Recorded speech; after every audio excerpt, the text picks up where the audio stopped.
2018년 3월 16일 싱가포르 순복음교회 주일 예배의 설교 본문은 시편 27편 3절부터 4절이 되겠습니다. 시편 27편 3절에서 4절을 다 같이 함께 읽어보도록 하겠습니다. 군대가 나를 대적하여 진칠지라도 내 마음이 두렵지 아니하며 전쟁이 일어나 나를 치려 할지라도 나는 여전히 태연하리로다. 내가 여호와께 바라는 한 가지 일 그것을 구하리니 곧 내가 내 평생에 여호와의 집에 살면서 여호와의 아름다움을 바라보며 그의 성전에서 사모하는 그것이라. 아멘. 자, 저는 방금 우리가 함께 읽어본 시편 27편 3절에서 4절을 가지고 진심이 드러나다, 이와 같은 제목으로 잠시 말씀을 나누고 기도하는 시간을 가져보고자 합니다. 자, 여러분, 어느 때에 사람들의 진심이 드러난다라고 생각하십니까? 그 평상시에 표정 관리가 잘 되는 분들, 소위 말하는 포커페이스도 할 수 있는 것이고, 또 얼마든지 자신의 진심을 감출 수도 있겠지만 그 사람의 진짜 모습, 그리고 그 사람의 진면목이라고 부르는 진심 어린 모습이 언제 드러날까요? 인터넷에 살펴보니까 어떤 분이 그런 글을 적으셨던 게 있었습니다. 사람들의 진심이 드러나는 경우를 세 가지 경우로 설명할 수 있다라는 건데요. 첫 번째는 이익이 되지 않는 사람을 어떻게 대하는지를 보면 그 사람의 진심이 보인다라는 거예요. 이 사람이 나한테 이익이 되느냐 안 되느냐에 따라서 사람들은 진심을 감추기도 하고 또는 감추지 않아도 되니까 자연스럽게 진심이 드러난다는 거죠. 자신에게 이익이 되는 사람 앞에서는 사람들은 뭔가를 감춘다라는 겁니다. 왜냐하면 이익을 얻을 수 없기 때문에, 이익을 놓치게 될까봐 자신을 감추게 되는 경우가 있습니다. 그러나 자신에게 득될 것이 없는 사람에게는 때때로 무례하게 대하기도 하고 교만하게 구는 경우도 제법 많이 있습니다. 씁쓸하고 안타까운 현실이지만, 두 번째로 편안한 사이에서 보이는 모습에서 진심이 드러나죠. 특별히 가족들 안에서, 부부 관계 안에서 숨김이 없이 가장 깊은 친밀한 알미 서로 간에 오고 가게 되어 있습니다. 여러분들이 저를 보실 때 제법 근엄합니까? 무게감이 있습니까? 다 소용없습니다. 제 아내한테 가면 다 늘 제가 듣기 싫어하는 말이지만 귀엽다라고 합니다. 좀 겹죠.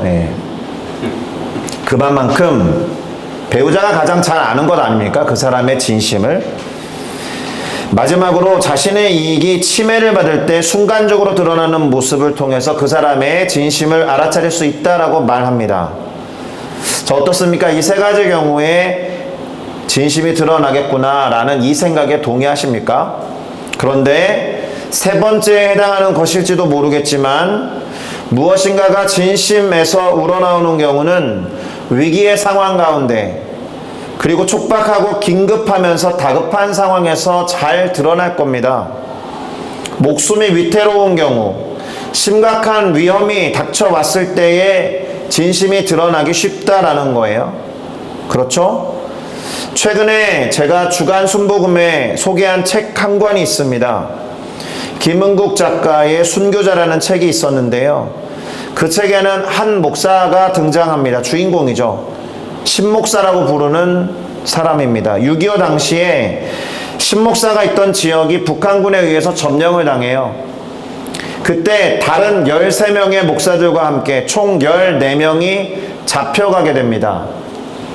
그 사이에 무슨 일이 벌어졌는지 알 수 없지만 살아 돌아온 목사가 딱 2명 있었는데, 한 명은 실성해서 돌아왔고 그 정상적인 상태로 돌아온 한 명의 목사가 이 신목사였다라는 겁니다.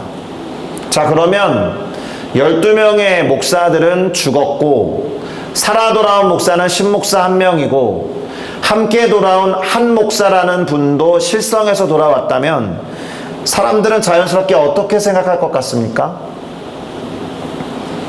살아 돌아온 신목사 혼자 예수님을 배신하고 순교를 당하지 않았을 거다라고 생각하기가 쉽죠. 위급하고 다급한 순간, 특별히 목숨을 내놓아야 하는 그 위기의 순간 가운데서 다른 목사들은 순교를 하면서까지도 진심으로 자신의 신앙심이 어떠한 것이었는지 드러냈지만, 이 신목사라는 사람은 예수님을 부인하고 혼자 살아서 돌아왔네, 이렇게 생각했을 거다라는 겁니다. 어땠을 것 같습니까? 제가 이런 질문을 던지는 것 자체가 어떤 결말인지 아주 강력한 스포일링이 되는 것이기 때문에 여기서 멈출 겁니다. 자, 어찌됐든 긴급하고 다급한 순간, 위기와 위험의 순간에 진심이 드러난다라는 거예요. 맞습니까? 그런데 목숨을 내놓으면서까지도 진심을 다해서 지키고자 하는 뭔가가 있다면 그 뭔가를 뭐라고 부릅니까? 목숨까지 내놓고 포기하지 않고 끝까지 붙잡고 가야겠다, 그걸 뭐라고 부릅니까? 궁극적인 것이다 라고 말합니다. 울티메이트한 거다 라고 말해요. 끝까지 포기하지 않는 어떤 것, 다 포기해도 그것만큼은 안 된다라고 할 때의 그 무엇, 다급하고 위급한 순간에도 그 사람으로 하여금 중심을 잡도록 인도하는 그 무엇, 그것이 궁극적인 것이라고 할 수 있을 겁니다. 그래서 절대적으로 궁극적인 것을 향한 진심이 그때 위급하고 다급한 순간에 드러난다라고 말하는 거예요. 오늘 우리가 읽어본 시편 27편 3절과 4절에는 다윗이라는 사람의 소원이 하나 기록되어 있음을 보았습니다. 그리고 우리는 다윗이 무엇을 소원했는지 아주 잘 알고 있어요. 그것이 무엇입니까? 시편 27편 4절에 보니까 내가 여호와께 말하는 한 가지 일, 그것을 구하리니 곧 내가 내 평생에 여호와의 집에 살면서 여호와의 아름다움을 바라보며 그의 성전에서 사모하는 그것이다 라고 기록하고 있어서 크게 세 가지의 소원을 말하고 있음을 봅니다. 단 한 가지라고 해놓고 세 가지를 말하는 것이지만 사실은 매 한 가지의 것들입니다. 요약하면 이렇게 될 겁니다. 평생 동안 하나님의 집에 거하는 것, 하나님의 집이라고 표현했지만 하나님의 임재에 거하는 것이 나의 소원이다, 이런 뜻이고, 주의 아름다움을 바라보는 것, 그 임재 안에서, 그러니까 하나님의 성전 안에서 하나님과 그분의 임재를 사모하는 것, 묵상하는 것, 깊이 생각하는 것, 이렇게 적어놓고 있습니다. 그런데 한 가지, 다윗이 처해 있는 이 상황을 고려하면서 질문을 던져볼 필요가 있습니다. 당시에 다윗이 놓여 있었던 상황이 과연 이런 소원을 말하는 것에 적절한 상황이었는가? 그 앞구절, 곧 시편 27편 3절을 보니까 뭐라고 되어 있느냐? 군대가 나를 대적하여 진칠지라도 내 마음에 두렵지 아니하며 전쟁이 일어나 나를 치려할지라도 나는 여전히 태어나리로다. 무슨 말입니까?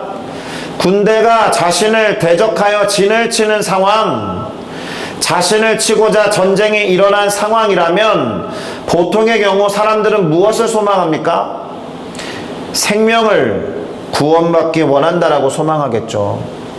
나를 공격하려고 하고 나를 해코자 하려는 상황, 위급하고 긴급한 상황에서 소원이 무엇이냐라고 말하면 저를 좀 살려주세요 라고 말하겠죠. 주님, 저를 구원하여 주십시오, 이게 아니겠습니까? 그런데 다윗은 지금 그것을 말하고 있지 않다라는 거예요. 다른 걸 상상하면 전쟁이나 대적이 둘러싼 상황은 아무것도 아니다라는 겁니다. 그것만을 생각하면, 궁극적인 그것 생각하면 지금의 상황은 얼마든지 태어날 수 있는 어떤 것이다, 전혀 두렵지 않고 태어날 수 있는 것이다 라고 말하고 있는 거예요. 그런 말 들어본 적 있죠? 내일 지구가 멸망하더라도 오늘 나는 한 그루의 사과나무를 심겠다. 흔히 알기로는 철학자 스피노자가 한 말인 걸로 알고 있지만 사실은 그보다 훨씬 앞에서 종교개혁을 일으켰던 마틴 루터가 청소년 시절에 한 말입니다. 지금으로 치면 지민이나 예은이가 이런 말을 한 거예요. 내일 지구가 멸망해도 나는 교회에 와서 드럼 칠 거예요. 나는 지구가 멸망해도 내일 교회 와서 자막을 넘기고 있을 거예요. 내일 지구가 멸망해도 늘 하던 일을 일상적으로 할 겁니다. 다급하고 긴급한 순간에도 평정심을 갖겠다라는 의미가 될 거예요. 자, 군대가 나를 대적하여 진을 치는 것이나 전쟁이 일어나서 오롯이 지금 나를 치려고 하는 그런 것마저도 전혀 문제가 되지 않는다라는 겁니다. 한마디로 다윗에게는 하나님과 그분의 임재만큼 소중한 것은 없다. 그가 왜 오늘 시편 27편에 읽지는 않았지만 첫 구절에서 이렇게 고백하는지 이해가 됩니다. 여호와 하나님은 그의 빛이거든요. 그의 구원이시기 때문이니까. 근데 그가 누구를 두려워하겠습니까? 여호와 하나님이 나의 빛이고 나의 구원이신데 내가 누구를 두려워합니까? 여호와 하나님이 내 생명의 능력이신데 내가 누구를 무서워하겠습니까? 라고 기록하고 자신의 소원을 이야기한 겁니다. 그러니까 자신을 대적하여 진을 친 군대도 두렵거나 무섭지 않은 거예요. 오롯이 자신을 치려고 일으킨 전쟁도 전혀 문제가 되지 않는 거예요. 다윗에게 가장 중요한 건 하나님의 임재, 하나님 자체였다라는 겁니다. 이 말은 반대로 말할 때 하나님의 임재를 떠나는 것이 가장 두렵고 무서운 일이었다, 다윗에게는. 그러면 궁금해지죠? 다윗은 왜 그것이 가장 두려운 일이었을까? 이유는 자신보다 앞선 왕이었던 사울에게 임하셨던 하나님의 영이 떠나가자마자 하나님이 부르신 악신에 의해서 사울 왕이 어떻게 미쳐갔고 급기야 자신을 어떻게 죽이고자 했는지를 다윗이 경험했기 때문에 그렇습니다. 사울 왕이 하나님의 선택을 받아서 왕이 된 것까지는 좋았는데, 그래서 감람나무 기름에 기름 부음을 받아서 왕이 되었는데 아쉽게도 죄를 범함으로 인해서 하나님으로부터 버림을 받았죠. 하나님으로부터 버림을 받는다라면, 다르게 말하면 하나님으로부터 멀어지면, 하나님이 없는 삶을 산다면 아무리 왕이어도 전혀 아름답거나 멋지지 않다라는 것을 그 누구보다도 다윗이 제일 잘 알았다라는 거예요. 그래서 다윗도 자신이 죄를 범했을 때 어떻게 반응했습니까? 자신이 부하였던 우리아의 아내 밧세바를 범한 죄를 범한 뒤에 회개하면서 했던 기도가 무엇입니까? 나를 주님 앞에서 멀리하지 말아 주십시오. 저를 떠나지 말아 주십시오. 나를 버리지 말아 주십시오. 주님의 성령을 거두지 말아 주십시오. 이렇게 기도한 거예요. 하나님의 임재와 하나님의 영으로부터 떠난 사울의 모습을 봤기 때문에 이걸 이렇게 정리해 보도록 하겠습니다. 나로부터 떠나가지 마시고 나를 멀리하지 말아 주십시오. 이렇게 기도할 수 있겠지만 이 기도를 조금 더 능동적으로 바꿔보면 어떻게 되겠습니까? 주님 나와 함께 해주세요. 주님의 임재 안에 영원히 거하게 해주세요. 이렇게 기도할 수 있는 거예요. 다시요. 수동적인 기도는 나를 떠나지 말아 주십시오. 나를 멀리하지 말아 주십시오. 돼서는 안 될 기도를 하는 것이지만 해야 되는 기도, 긍정적이고 적극적인 기도는 나와 함께 해주십시오. 내가 임재 안에 있게 해주십시오. 이렇게 기도하는 거다라는 겁니다. 오늘 시편의 뒷부분에서도 다윗은 비슷한 기도를 합니다. 시편 27편 7절에서 9절인데요. 제가 읽어드리겠습니다. 여호와여, 내가 소리내어 부르짖을 때 들으시고 또한 나를 긍휼히 여기셔서 응답하시옵소서. 너희는 내 얼굴을 찾으라 하실 때에 내가 마음으로 주께 말하기를 여호와여, 내가 주의 얼굴을 찾으리이다 하였나이다. 주의 얼굴을 내게서 감추지 마시고 주의 종을 노하여 버리지 마시고 주는 나의 도움이 되셨으니 나의 구원의 하나님이여, 나를 버리지 마시고 떠나지 말아 주시옵소서. 이렇게 기도하고 있는 거예요. 이런 기도를 늘 하고 있었던 다윗이었기 때문에 다윗의 소원이 무엇일 수밖에 없는 거예요? 하나님의 임재 안에 거하는 것이 진심 어린 소망일 수밖에 없다. 긴급하고 다급한 상황 가운데에서도 이 긴급함을 저로부터 해결해 주세요가 아니라 하나님 나와 함께 해주세요라는 소망을 아뢰 수밖에 없었다. 긴급하고 다급하게 구해야 하는 절박한 기도와 소망은 다윗에게는 그것이었다라는 겁니다. 누군가로부터 떨어지거나 헤어지는 것이 죽기보다 싫은 그런 경험을 해본 적 있습니까? 그게 가장 스트레스가 가장 높은 수치로 작용하는 거잖아요. 친근하게 지냈던 가족이나 배우자의 사망과 같은 경우에. 최근에 너무 가슴이 아픈 소식을 접한 게 있습니다. 제가 존경하는 목사님이 한 분 계신데 한 분만 있는 건 아니겠지만 캠퍼스 선교단체 IVF라는 단체의 대표를 역임한 분이셨는데 김종호 목사님이라는 분이 있습니다. 한국 IVF 대표에서 물러난 뒤에도 국제 IVF에서 부대표까지 역임을 하시고 싱가포르에도 싱가포르 대학생들을 위한 사역을 하러 오신 적이 있습니다. 선교단체 대표끼리 만나는 모임이 있어서 2년 가까이 교제를 한 적이 있었는데 최근에 그 김종호 목사님의 아내 되시는 김경아 사모님이 세상을 떠나게 된 거예요. 오늘은 그 김종호 목사님의 글을 잠시 읽어드리고 설교를 마무리하는 작업으로 넘어가 보려고 합니다. 경아야, 너한테 와닿지 않을 메시지인 줄 알지만 그냥 그립고 보고 싶어서 몇 자 적어보내.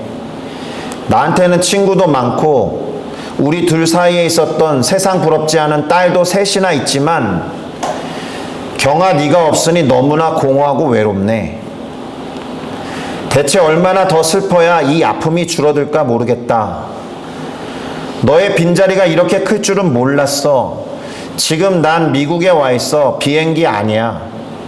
승객들로 꽉 찬 기내에서 10,000m 높은 상공에서도 나는 지독히 혼자네. 내 가슴은 공허함으로 터질 것 같아. 맛있는 음식도 좋은 만남들도 너의 빈자리를 더 크게 느끼게 만들 뿐 별로 도움이 되지 못해. 밥을 먹을 때 난 너 생각이 유독 많이 나서 눈물을 삼키며 밥 먹을 때가 많아. 너의 몸에 살을 맞대고 느꼈던 친밀감도 몸서리치게 그립고 너랑 함께 있던 모든 일들이 그리워. 그냥 네가 없다는 것 자체가 고문처럼 너무나 고통스럽네. 어떻게 해야 이 외로움을 이길 수 있을지 지금은 모르겠어. 내 꿈에는 왜 아직 안 와주는 거니? 요즘은 깨있는 것도 괴롭지만 잠자는 것도 노동처럼 힘들어. 밤새 뭔가가 씨름하는 것처럼 영혼이 피곤한 채로 일어나. 깊이도 오래도 못 잔 게 벌써 3달이 된 것 같아. 지금 유일하게 버티는 건 네가 아무런 고통도 아무런 슬픔도 없는 곳에 가 있다라는 그거 딱 하나야. 그런 믿음과 소망마저 없다면 그냥 미칠 것 같아. 그래, 언젠가 좋아질 거라고 믿어. 아직은 그때가 아니니 몰려오는 슬픔을 그냥 맞이하는 중이야. 슬프지 않은 날이 온다면 근데 그것도 슬플 것 같아. 부부로 살아온 게 이렇게 엄청난 일이었다니. 너를 잃고 나서야 깨달은 나는 참 바보였네. 좋은 곳 평화의 세상에서 마음껏 누리며 기다려줘. 언젠가 나도 갈 때 환영해 주길. 그래서 서로 손을 붙들고 한없이 좋아서 웃기만 할 그날을 기다릴게. 노랫말처럼. 오랫동안 투병하시다 돌아가셨어요. 그리고 기독교계에서 김경아 작가는 좀 유명한 분입니다. 아까도 말씀드렸듯이 배우자나 가족을 잃었을 때 가장 큰 스트레스 상황을 경험합니다. 그런데요, 남편이나 아내, 부모, 자식 간에도 그런데 혹시라도 하나님을 떠나보낸다면, 하나님이 내 삶에 영원히 부재 중이라면 그것만큼 최악이 있겠습니까? 그래서 언젠가 제가 지옥을 그렇게 정의해 드렸잖아요. 하나님의 영원한 부재 상태, 하나님이 영원히 나에게 어떠한 관심도 두지 않는 상태가 지옥이다. 지금 먼저 떠나보낸 아내에 대해서도 관심을 기울이면서 슬퍼하는 한 남편의 고백을 들었잖아요. 그런데 하나님이 우리가 뭘 해도 신경 쓰지 않고 관심을 두지 않는 상태에 놓인다면 그거는 살아 있어도 지옥인 겁니다. 반대로 말하면 뭐겠어요? 하나님을 찾을 수 있고 하나님을 만날 수 있고 하나님과 함께하면서 하나님이 기꺼이 나와 떠나지 않고 함께하는 이 상태가 천국이다라는 뜻이에요. 죽어서 가는 천국 이전에 하나님이 함께 하시는 상태를 맛볼 때 그것이 천국의 개념이에요. 하나님 나라의 개념이다라는 겁니다. 이러한 천국을 소망하는 것, 긴급하고 다급한 순간에 그러한 천국을 한 가지 소원이 있습니다. 주님이 저를 떠나지 않는 것입니다 라고 고백할 수 있는가? 천국이 나의 가장 궁극적인 것이 되는가? 하나님이 함께하는 것이 나에게 유일한 소망이 되는가? 그래서 예수님이 천국을 그렇게 설명하셨잖아요. 천국은 마치 가장 좋은 진주를 발견한 사람 같아서 모든 것들을 다 팔아도 그 진주 하나 구하면 돼. 그런 상태. 천국은 마치 보물이 묻어있는 밭과 같아서 자신의 모든 것을 다 팔아서라도 그 밭을 사고야마는, 그래서 그 보물을 취하고야마는 그러한 상태라고 설명하셨잖아요. 하나님 나라, 하나님이 함께하는 그 상태가 내가 가장 소망하는 상태인가? 하나님의 임재가, 하나님이 나와 함께 하시는 것이 유일하고도 궁극적인 소망이 되고 있는가? 하나님도 우리와 함께하는 것을 원하셔서 기꺼이 아들을 포기하셨잖아요. 그러면 예수님 입장에서는 뭐가 되는 겁니까? 예수님 입장에서는 저 아무것도 아닌 형편없는 박민규 때문에 내가 버림받은 거예요. 오늘도 답이 없는, 맨날 습관적으로 범하는 죄투성이의 박민규 하나 때문에 내가 아버지 하나님으로부터 버림받은 거라고요. 그래서 예수님 그거 표현하셨잖아요. 십자가 위에서 마지막 호흡을 내뱉기 직전에 뭐라고 하셨습니까? 아버지요, 아버지요, 어찌하여 나를 버리셨나이까? 저 답 없는 박민규 때문에. 근데요, 역설적으로 다시 시선을 하나님께로 돌리면 예수님이 내침을 당하셨지만 우리는 내침당한 그 예수님 때문에 하나님으로부터 취함을 당한 겁니다. 하나님이 우리를 테이크하신 겁니다. 할렐루야. 하나님의 자녀가 된 겁니다. 원래부터 아들이었던 예수를 버리신 대신에 우리를 양자 삼으신 거다라는 거예요. 함께 하려고. 다윗이 하나님, 저의 유일한 소망은 하나님의 임재 안에 영원히 거하는 겁니다 라는 그 다윗의 소원이 사실은 하나님의 소원이잖아요. 내 소원은 저 답없는 박민규와 영원히 함께하는 거여서 저 답없는 박민규를 위해서 예수를 버리신 거다라는 거예요. 예수님의 그 버림받음이 우리의 자녀됨이 된 줄로 믿습니다. 할렐루야. 그러니 우리는 무엇을 소원해야 합니까? 그토록 우리를 보고 싶어 하시고 우리와 함께 하고 싶어 하시는 하나님을 우리도 보고자 하고 함께 하고자 해야 하는 겁니다. 할렐루야. 다른 위기의 순간 아무리 위급하고 다급해도 그러한 소원과 소망을 진심에서 우러나와서 고백하는 우리 모두가 되어야 할 줄로 믿습니다. 자, 지금 여러분 무엇이 다급하고 위급하세요? 제가 예배 시작할 때 말씀드렸죠. 하나님, 저는 쉼이 너무 고파요. 3월 17일 월요일만 생각하고 열흘 동안 버텨왔으니까 저한테 쉼을 주세요. 그런데 그렇게 생각했더니 오늘 예배가 일이더라고요, 저한테. 하나님이, 민규야, 나는 너가 보고 싶어서 예배를 만들었고 이 자리에 먼저 와서 기다리고 있는데 너는 이거를 마치고 내일 쉴 생각을 하는구나.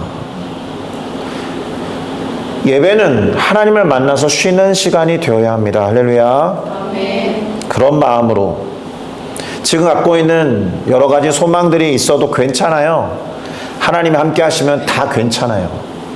그러니 그것을 구하고 기도하시면 좋겠습니다. 함께 하시는, 하나님이 함께 하시는 하나님의 아들, 딸들이기 때문에 그렇습니다. 할렐루야.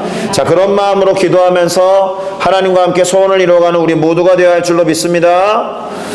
그런 기도를 하기 전에 같이 내 한 가지 소원이라는 찬양을 부르면서 결단하며 나아갔으면 좋겠습니다.